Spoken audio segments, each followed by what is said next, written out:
You may wish to pause the video and have a go at expanding these brackets using the visual cue approach. I will show the solution on the next slide. This arrow tells us to multiply the two x's together. There's no signs in front of either x, which implies the positive. So we end up with x squared, which we know to be positive x squared because there's no sign in front of it. The next arrow is telling us to multiply the x by the 3. And of course, if you look in front of the 3, you can see it's positive. So the x and the 3 are both positive. So this will give us plus 3x.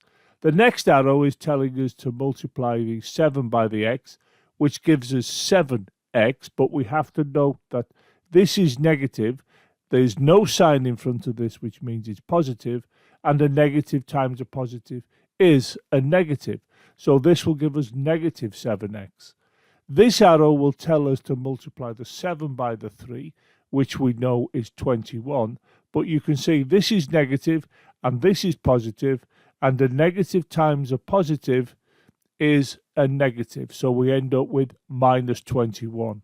You then turn your attention to this, which is plus 3x minus 7x, because these are like terms. And when you do that calculation, you will end up with minus 4x. Then you simply bring down the x squared and the minus 21 to complete the expansion.